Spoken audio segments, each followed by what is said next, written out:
Shalom. Selamat pagi apa siang?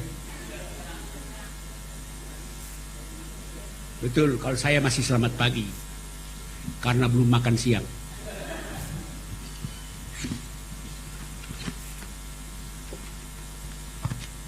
Mari kita buka Kisah Para Rasul pasal 1 ayat 8 dan ayat 9. Kisah Para Rasul pasal 1 ayat 8 dan ayat 9. Saya baca ayat 8, saudara baca ayat 9 bersama-sama ya. Kisah Para Rasul pasal 1 ayat 8 dan ayat 9. Tetapi kamu akan menerima kuasa kalau Roh Kudus turun ke atas kamu, dan kamu akan menjadi saksiku di Yerusalem dan di seluruh Yudea dan Samaria dan sampai ke ujung bumi.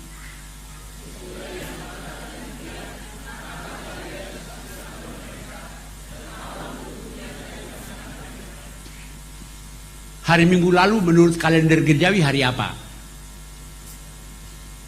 Menurut kalender gerejawi hari Minggu lalu adalah hari Pentakosta,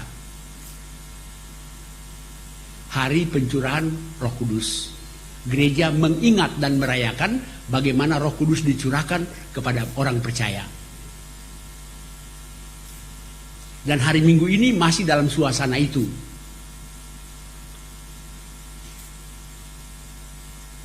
Nah, untuk apa Roh Kudus dicurahkan buat orang percaya? Ayat 8 tadi bilang apa? Tetapi kamu akan menerima kuasa kalau Roh Kudus turun ke atas kamu, dan kamu akan menjadi saksiku. Jadi tujuan Roh Kudus dicurahkan kepada orang percaya ialah supaya setiap orang percaya memperoleh kuasa untuk menjadi saksi. Artinya apa? Kita tidak mungkin menjadi saksi kalau tidak ada kuasa Roh Kudus pada kita. Kalau tidak ada Roh Kudus, kita jadi saksi apa?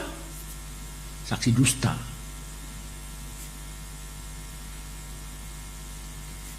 Jadi Roh Kudus diberikan, dan itu sebenarnya tujuan utama Roh Kudus diberikan. Memang ada berbagai wujud kuasa Roh Kudus, terutama bahasa roh ya, dalam 1 Korintus itu ya.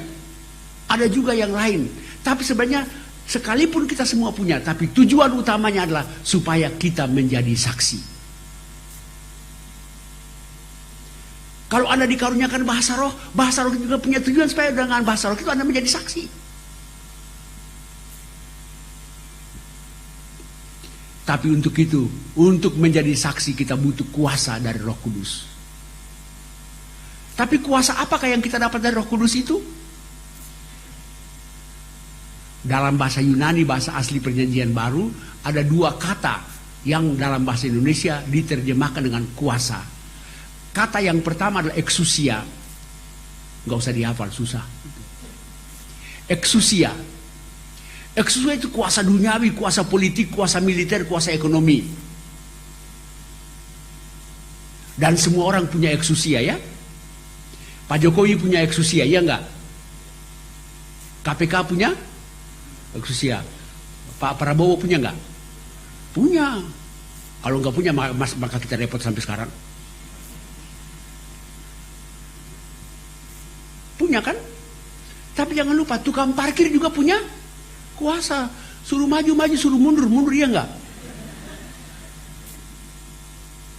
Tukang cukur juga punya kuasa. Bayangkan tukang cukurnya Pak Jokowi, kepala Jokowi didorong-dorong, ya enggak gitu. WL juga punya kuasa. Ayo suruh berdiri, suruh duduk, ya enggak? Pendeta juga punya kuasa kan? Suruh berdiri, suruh duduk, suruh pulang kan gitu.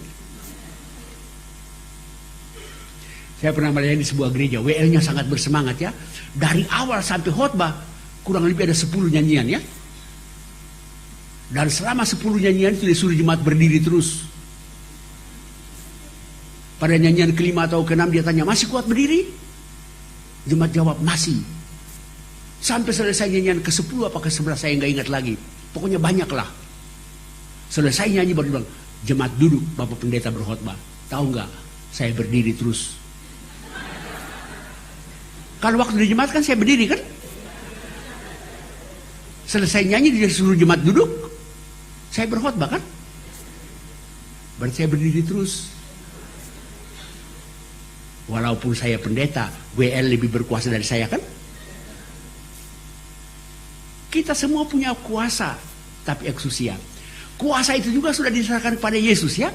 Dalam Matius 28 yang terkatakan, kepadaku telah diberikan segala kuasa di surga dan di bumi kan? Itu eksusia. Tapi Roh Kudus, kuasa yang kita terima dari Roh Kudus bukan eksusia. Kata yang dipakai adalah dinamis. Bahasa Yunaninya dinamis. Dinamika kan? Power, kekuatan, kemampuan, dinamika, gerakan. Jadi kalau diterjemahkan dengan bebas berarti Roh Kudus memberi kita kuasa, memberikan kepada kita kemampuan ya untuk menjadi saksi. Kita dimampukan oleh Roh Kudus untuk menjadi saksi. Dan kata kedua yang tidak kurang penting adalah menjadi saksi. Kalau kita sudah menerima kuasa dari Roh Kudus, kita menjadi saksi, bukan sekedar bersaksi. Menjadi saksi. Kata menjadi berarti ada perubahan eksistensi ya. Perubahan keberadaan kan? Air panas, dikasih teh, dikasih gula, menjadi teh manis. Di Ambon tidak ada teh manis. Di Ambon itu teh gula. Jadi kalau Anda ke Ambon minta teh manis nggak ada. Yang ada cuma teh gula. Mengapa tidak ada teh manis? Karena Ambon sudah manis gitu. Kan Ambon manisnya kan gitu.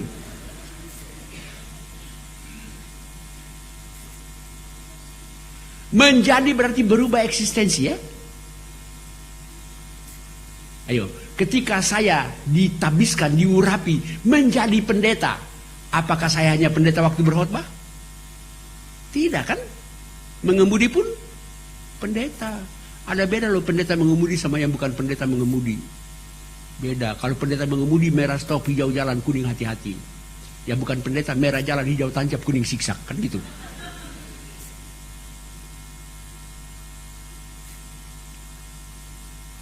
Belanja pun pendeta, ya enggak? Tidur pun pendeta, dengkur pun. Pernah enggak dengar dengkur pendeta? Dengkur pendeta beda dengan dengkur karyawan ya. Beda. Dengkur pendeta bunyi haleluya gitu.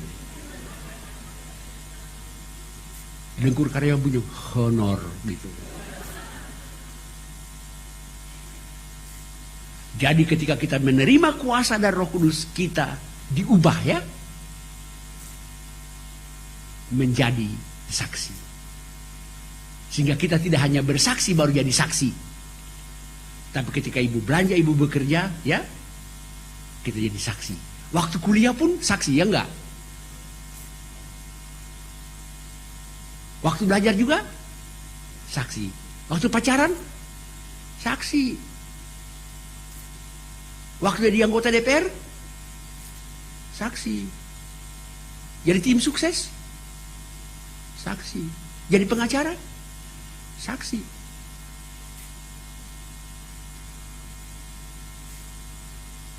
Dulu saya ngajar agama di UKI ya. Mata kuliahnya agama Kristen. Ada nggak tamatan UKI di sini? Nggak ada ya. Kalau nggak ada saya ceritain aja supaya jadi gosip gitu. Dulu saya ngajar agama di UKI. Mata kuliahnya agama Kristen kan? Yang ngajar pendeta. Saya pikir karena universitasnya Kristen kan? Agamanya Kristen. Yang ngajar pendeta, saya pikir ujian gak nyontek. Nyontek juga.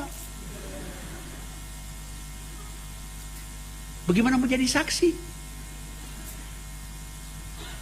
Pada waktu saya ngajar, mereka nggak perhatikan ya. Ngobrol sana, ngobrol sini. Sampai-sampai saya nyindir. Ini saya kuliahin mahasiswa, kuliahin bebek sih. Karena sebentar saya ngajar, wek. Tapi tahu nggak, begitu ujian, semua bebek itu hilang. Yang muncul apa? Angsa. Leher ditarik panjang-panjang untuk ngintip sebelah. Ayo.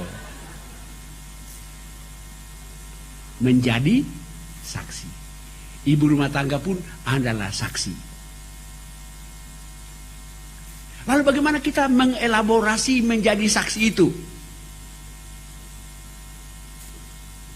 Bagaimana kita manifestasikan itu?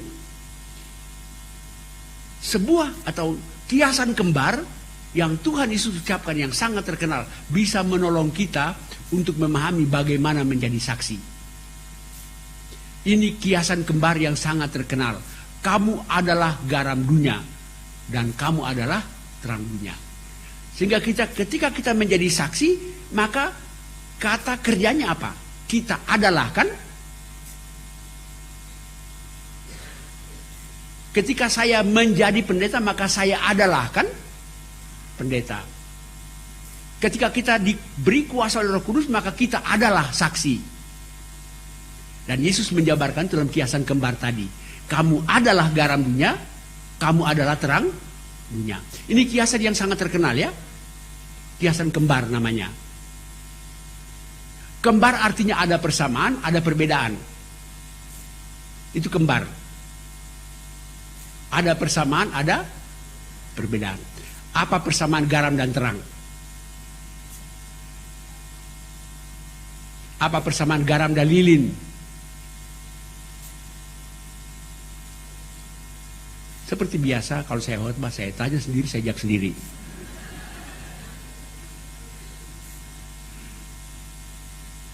Biasa kalau saya khotbah pakai metode tanya jawab, ya. Tanya sendiri, jawab sendiri sampai capek sendiri gitu. Persamaannya adalah kedua-duanya berdampak mempengaruhi lingkungan di mana mereka ada. Ya kan? Garam ditaruh di masakan, dia mempengaruhi masakan, ya enggak? Lilin ditaruh di kegelapan, dia mempengaruhi kegelapan itu. Kalau begitu apa sebabnya? Apa artinya Yesus mengatakan kamu adalah garam dunia, kamu adalah terang dunia? Maksudnya adalah dimanapun orang Kristen berada, dia harus mempengaruhi secara baik lingkungan di mana dia berada. Jadi dimanapun kita berada, kita harus berpengaruh, membawa pengaruh baik, ya, berdampak positif bagi lingkungan di mana kita berada. Dan untuk berdampak bukan soal jumlah, tapi mutu, kan? Ayo, untuk membuat sayur kangkung satu wajan jadi enak, dibutuhkan garam berapa kilo? Cukup segenggam kecil, kan? Tapi kalau dia betul-betul garam, dia mempengaruhi masakan itu, kan? Kalau kebanyakan garam malah bikin darah tinggi, ya enggak? Satu batang lilin kecil pun sudah mempengaruhi ruangan di mana dia berada, kan? Oleh karena itu kalau kita menjadi saksi di Indonesia, nggak usah pikir jumlah, kualitas. Jangan pikir kuantitas, walaupun kuantitas itu perlu, ya. Tapi kualitas. Waktu masih kuliah, saya dosen sejarah gereja bertanya begini, negara apakah di kawasan Asia yang jumlah penduduknya mayoritas Kristen? Ayo, apa? Filipina. Walaupun mayoritasnya Katolik, ya, tapi itu Kristen, kan? Lalu dia nanya, kenapa Filipina mayoritas Kristen? Jawabnya oleh dosen jawab begini, karena berabad-abad lamanya Filipina dipengaruhi oleh Spanyol dan kemudian oleh Amerika. Terus saya nanya, Pak, tapi kenapa Indonesia 3,5 abad dijajah Belanda, kan? Kenapa Kristen tidak mayoritas? Ayo. 3,5 abad loh Belanda berkuasa di sini, kan? Mengapa Kristen tidak mayoritas? Bahkan kita tidak pernah dijajah Arab, kan?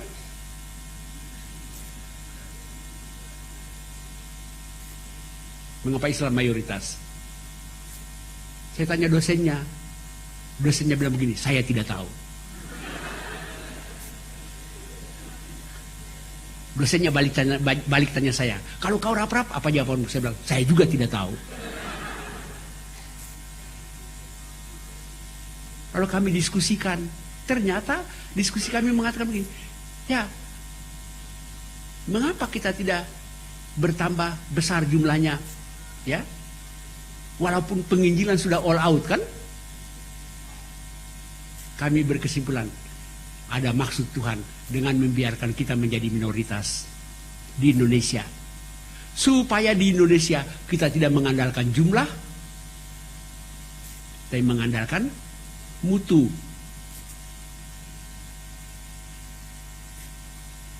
Walaupun jumlah kita kecil, malah jadi kecil yang bermutu kan? Kecil tapi indah kan?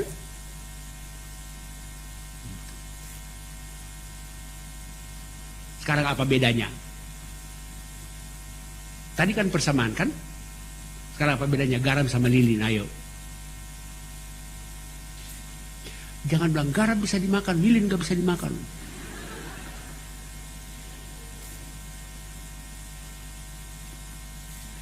Perbedaannya di cara hadir dan cara kerja.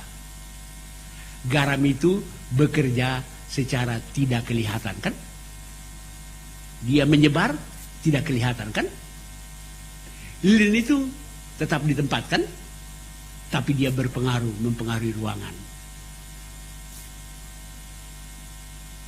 Ngerti nggak sih?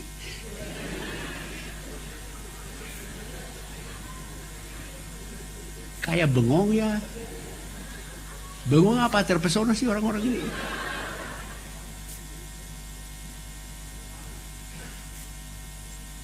Kalau ngerti ngangguk. Biar saya semangat. Saya kalau berkhotbah selalu memperhatikan caranya jemaat mengangguk. Dan seumur-umur jadi pendeta saya hanya menemukan dua macam anggukan. Anggukan pertama turun naik sama mantapnya. Itu semangat saya bertambah. Anggukan kedua itu turunnya pelan-pelan, naiknya kaget itu. Itu mengangguk juga tapi kode buat saya, cepat-cepat amin lah kau gitu. Artinya kita menjadi saksi dengan dua cara kan? Cara hadir kan? Cara yang tidak kelihatan, gak gembar-gembor pakai nama Kristus. Tapi cara juga yang kelihatan dan nyata. Sekarang saya tanya, sekarang ini kita garam apa terang? Terang kan? Orang tahu itu orang Kristen, ya enggak? Tapi sebentar keluar lagi, kembali ke angkot, nawar beca, naik mobil sendiri, garam kan?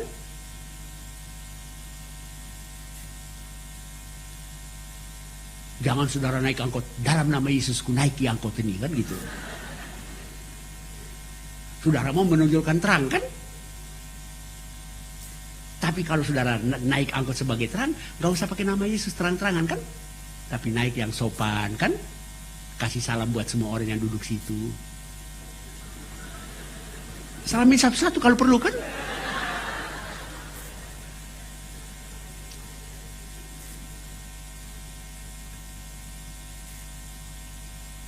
Menjadi garam dan terang. Jadi ada saatnya kita harus mengedepankan terang kan? Bergantung situasi kan? Tapi ada saatnya kita mengedepankan terang. Nah, dalam konteks Indonesia, secara umum, manakah yang harus kita kedepankan? Garamnya apa terangnya? Garam. Iya kan? Ada ibu-ibu Kristen mau menjadi saksi di pasar kan? Dia sampai di pasar, dilihat ada ibu-ibu pakai kerudung kan, lagi belanja, repot nentengin 2 keranjang. Ibu Kristen tadi bilang, bu saya perlu dikit. Ibu yang pakai kerudung nanya, ada apa bu? Udah terima Yesus belum? Saya rasa langsung 1 keranjang ditimpuk sama anda ya gitu. Mungkin begini, bu boleh nggak saya tolong bawa 1 keranjang kan? Dia bilang jangan-jangan ini maling. Maksudnya begini, orang Kristen berbuat baik juga dicurigai kan? Apalagi berbuat jahat kan? Ketika tsunami Aceh banyak sekali komunitas Kristiani ke sana kan? Dicurigai, kristenisasi katanya. Padahal kita tulus berbuat baik kan? Tapi ada kata ibu itu bilang, oke deh bu, tolong saya bawa 1 keranjang kan? Setelah mobilnya dibawa ke keranjang,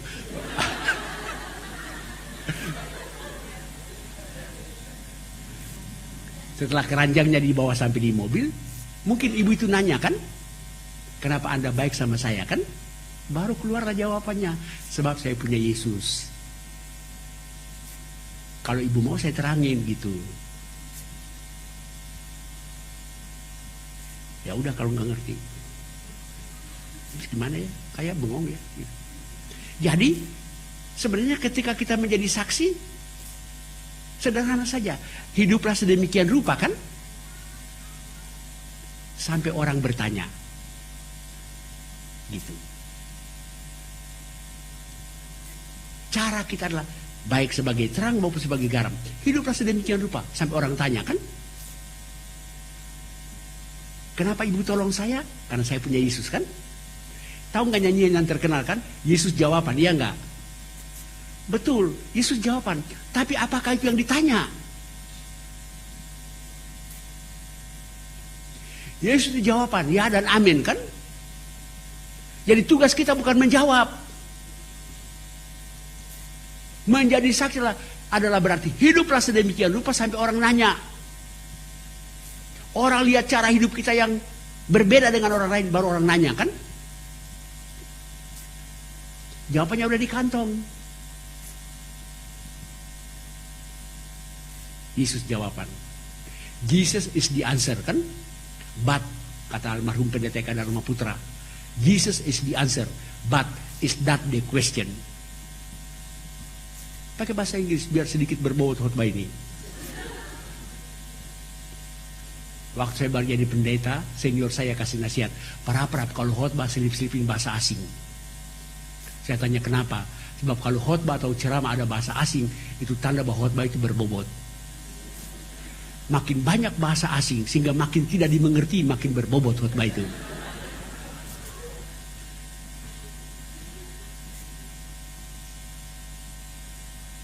Jadi, hiduplah sedemikian orang bertanya kan? Makanya Tuhan menekankan bahwa bilang begini, kalau hidupmu tidak lebih baik dari orang Farisi, ya kan? Kamu tidak akan bisa masuk kerajaan Allah. Dan dalam pasal itu yang bicara mengenai kalau hidupmu tidak lebih baik dari orang-orang Yahudi atau Farisi itu, Yesus memberikan beberapa kiasan kan? Kalau orang menampar pipimu yang kanan, kasih juga pipi yang kiri. Itu gaya bahasa hiperbola ya. Jangan dimengerti secara huruf. Gaya bahasa hiperbola, gaya bahasa menghiperkan ya, melebih-lebihkan sesuatu untuk menekankan maknanya. Jangan dimengerti secara huruf. Biar saya pendeta jangan coba-coba. Gue mau tes pendeta ini taat sama firman gak? Udah tampar pipi kanan saya, jangan harap saya kasih pipi kiri.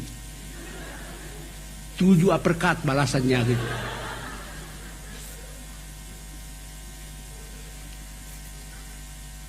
Padahal gaya bahasa itu mengatakan jangan membalas kejahatan dengan kejahatan. Sederhana saja kan?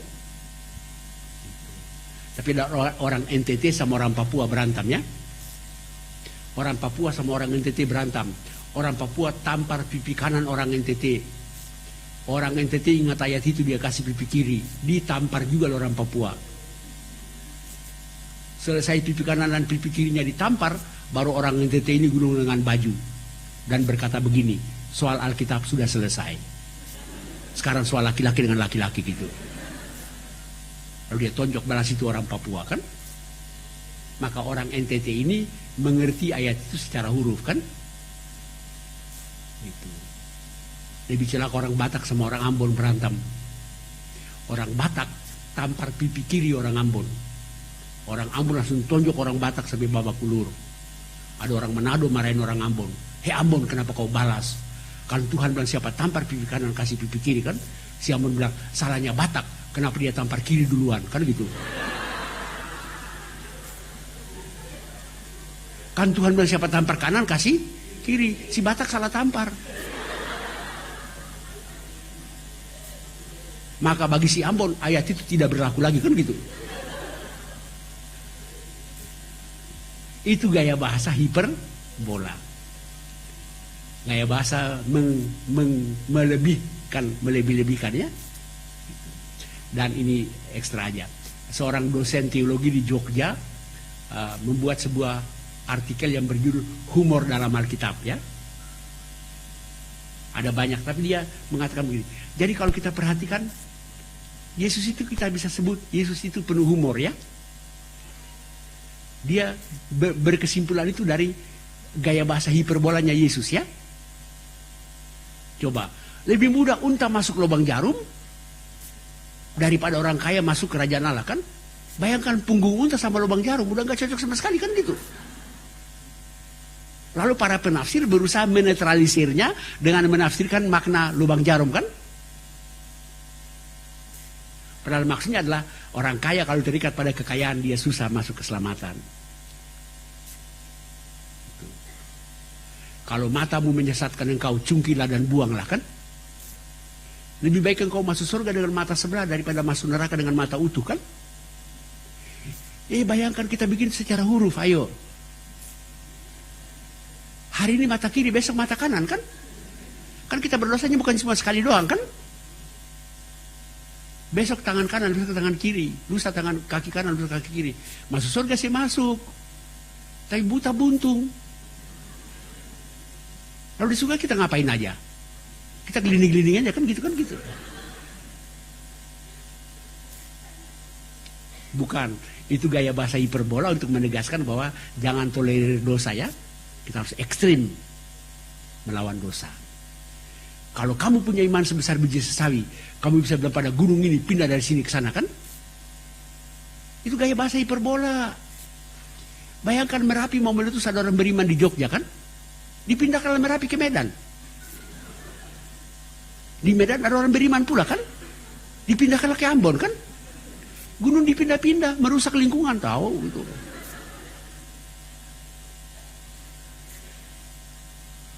Padahal itu gaya bahasa hiperbola kan untuk mengatakan kalau kita punya iman sebesar biji sawi tidak ada yang mustahil kan? Gitu. Dosen dari Jogja itu berkesimpulan bahwa pasti ketika mendengar gaya bahasa hiperbola itu ada orang yang ketawa ya. Cuma Alkitab tidak melaporkannya ya. Maka tertawalah orang-orang yang mendengarnya. Nggak ada di Alkitab ayat itu. Jadi menjadi saksi. Sederhana saja. Hiduplah sedemikian rupa sampai orang bertanya.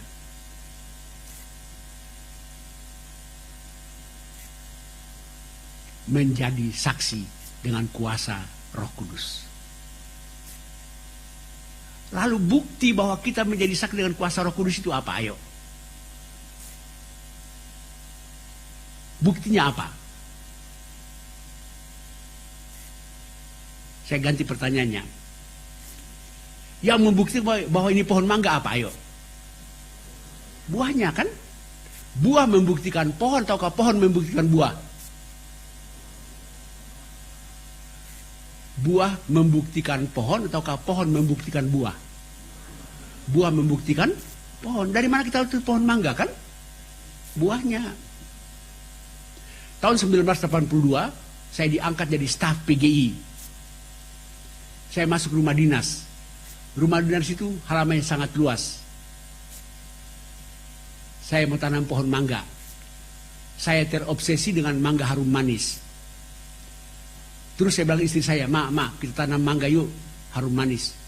Istri saya bilang begini, ayo Pak, kita ke pasar Minggu. Karena di pasar Minggu kan banyak anakan tanaman kan. Saya bilang begini, gak usah Ma, kejauhan. Kita tunggu aja tukang jual tanaman keliling ya. Kita beli.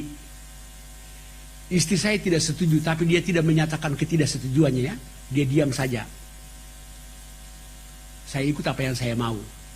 Hanya ada tukang tanaman lewat, saya beli. Waktu saya mau beli, saya tidak tanya, ini mangga harum manis ya? Kalau saya tanya begitu kan dia bisa bohong kan? Tapi saya tanya, ini mangga apa? Dia bilang harum manis, saya percaya. Saya tanam. Kurang lebih, ini kan cangkokan kan? Jadi 3 tahun kemudian, mangganya mulai berbuah ya. Harum manis kan bulat kan? Kok ini lonjong? Saya bilang, Mak, ini bukan harum manis. Baru istri saya mengeluarkan unek-unek jadi simpan 3 tahun. Dia bilang begini, syukurin gitu. Mama kan bilang kita ke pasar Minggu kan. Kalau istri saya tidak bilang syukurin, golek juga enak kan? Tapi kalau dia bilang syukurin, saya emosi. Ya langsung tebang itu mangkap. Ayo sekarang juga kita ke pasar minggu. Akhirnya kami ke pasar minggu juga 3 tahun kemudian.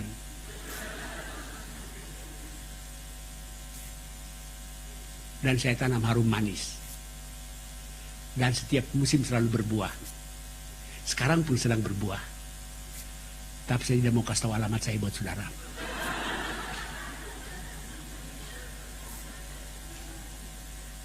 Buah membuktikan pohon, bukan pohon membuktikan buah. Dari mana orang tahu bahwa kita ini menjadi saksi dengan kuasa Roh Kudus? Buahnya. Dan buah roh ialah terima kasih, kasih sayang. Galatia, aku jadi Gatalia sih, Galatia. Saya sering kali salah di situ ya, Galatia. Tapi masih lumayan loh, ada majelis gereja kami. Ya dulu, udah agak pikun juga. Kalau bilang, marilah kita mendengar 10 perintah Tuhan, sebagaimana tertulis dalam kitab Kelurahan pasal 20 ya gitu.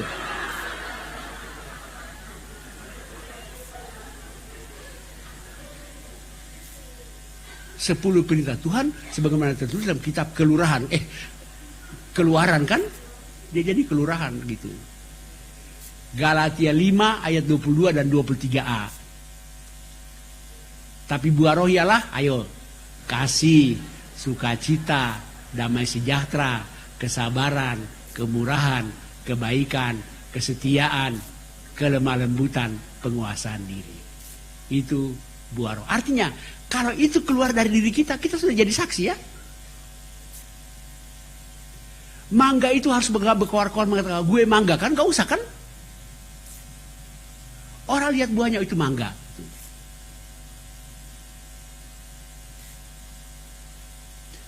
Tetapi buah roh ialah kan kasih, sukacita, damai sejahtera, kesabaran, kemurahan, kebaikan, kesetiaan, kelemah lembutan. Ada berapa? Berapa? 9. 9 itu 1 apa 9? 1 ya? Betul. Kalau tidak tertulis itu tetapi buah-buah roh, ya enggak?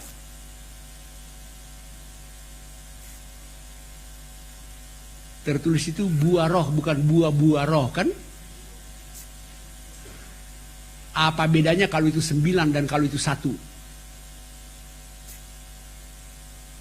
Kalau itu 9 buah roh dan kalau itu 1 buah roh, bedanya di mana?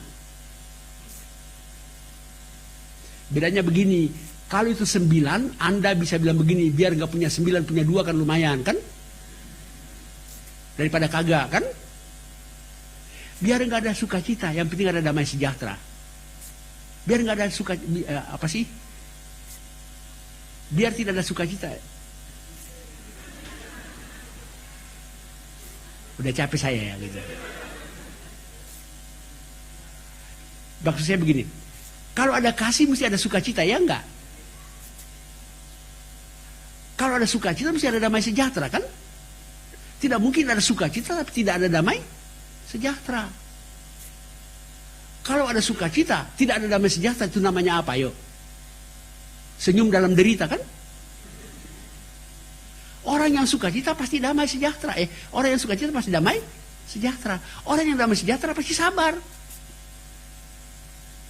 Orang yang sabar pasti murah hati. Orang yang murah hati pasti baik hati. Orang yang baik hati pasti setia. Orang yang setia pasti lemah lembut. Gini aja deh, nggak pakai deh. Buah pohon mangga ialah mangga kan? Tidak mungkin buah pohon mangga ialah mangga, jeruk, pisang, nanas, cabai. Itu pohon rujak.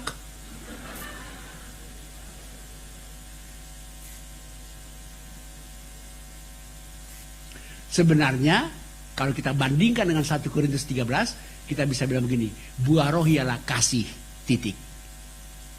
8 yang lain adalah ciri dari kasih.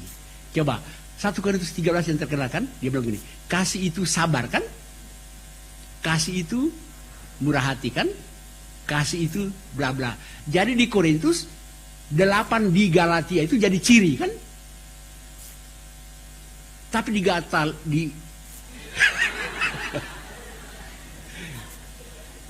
tapi di Galatia diintegrasikan semua kan? Gitu. Buah roh ialah kasih, sukacita. Itulah sebabnya di Galatia ini ya benar ya. Rasul Paulus pakai kata buah. Apa makna kata buah roh?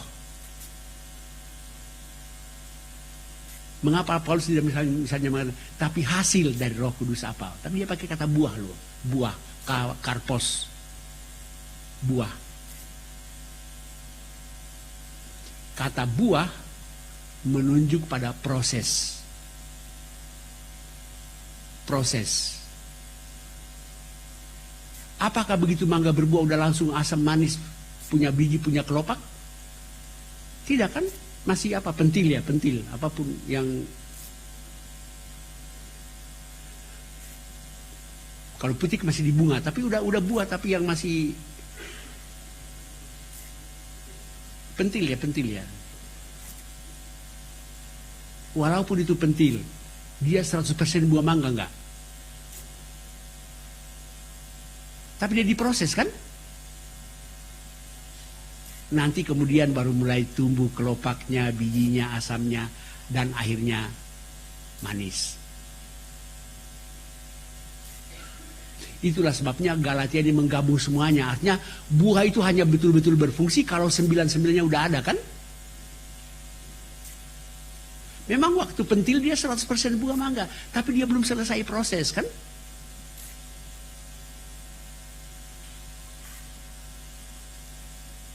Jadi untuk menjadi saksi juga kita diproses oleh Roh Kudus.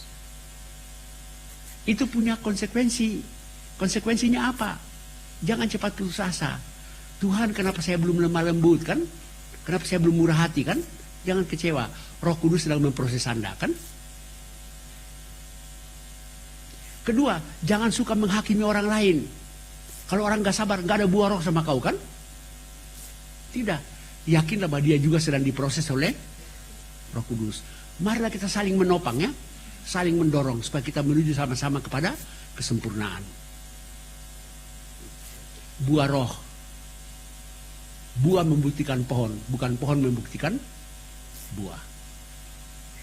Jadi kita menjadi saksi. Nggak usah capek-capek, nggak usah gembar-gembor. Tapi orang melihat bagaimana ada kasih, ada sukacita, ada kesabaran kan? Ada kelemah lembutan. Enggak cukup waktu untuk saya menganalisis 1 demi 1 dari 9 itu ya. Nanti kalau saya diundang lagi. Kalau nggak diundang ya udah.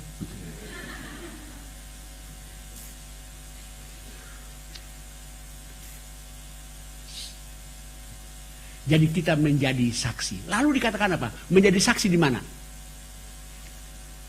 Yerusalem, Yudea, Samaria, sampai ke ujung bumi.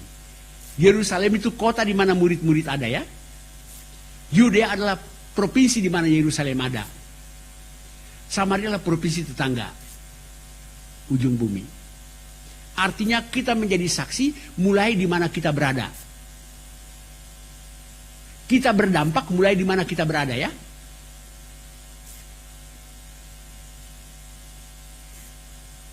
Berdampak di mana kita berada.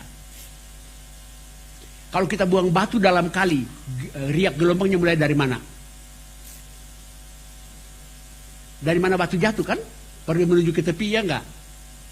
Ada enggak kalau kita buang batu di air, riak gelombang datang dari pinggir ke batu, ayo? Ada kali batu akik. Gitu.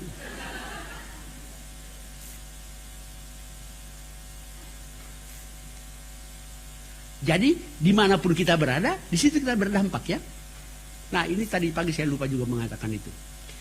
Salah satu rumus berkat yang sangat sering kali kita kutip adalah rumus umat Israel punya berkat. Kamu akan naik bukan turun kan? Nah sebenarnya sering kali kita memahami berkat ini secara materi ya. Memang berkat itu juga bermakna materi. Tapi ada makna yang lebih dalam dari itu. Naik artinya apa ayo?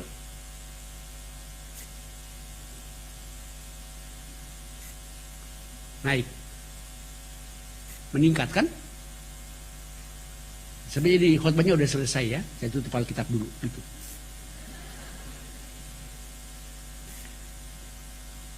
Saya minta maaf karena sesudah saya berkhotbah saya harus pergi. Saya sudah WA sama Pak Daniel bahwa ada acara khusus di gereja kami. Saya mesti memberi sambutan.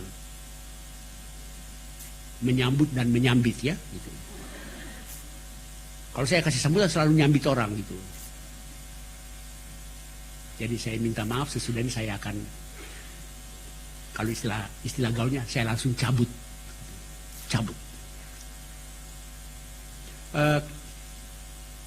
Dikatakan begini, sebenarnya tingkatan kehidupan kita itu ada 3 ber ya.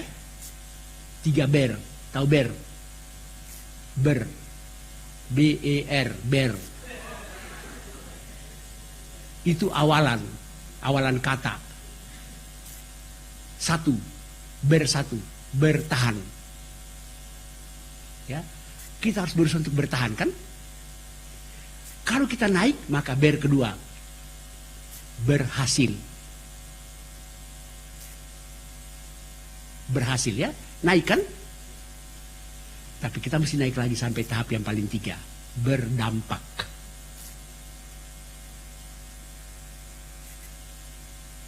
Banyak orang boro-boro berhasil, bertahannya susah payah kan? Tapi kalau Anda berhasil bertahan, Anda harus naik lagi menjadi berhasil. Tapi orang yang berhasil belum tentu berdampak ya. Jadi naik dalam berkat itu dipahami tidak hanya sekedar materi ya, tapi juga keberadaannya. Kita harus menaik sampai mencapai tingkat yang paling tinggi. Itu disebut kepala kan? Kepala itu apa? Dia mempengaruhi semua bawahannya enggak? Ini harusnya saya khotbah lagi dari keluaran khotbah lagi kita pulangan itu ya. Tapi saya bikin saudara penasaran dulu lah gitu. 3 ber ya. Bertahan, berhasil, berdampak. Kalau mau naik harus sampai kepada berdampak. Dan untuk berdampak kita butuh kuasa Roh Kudus. Amin.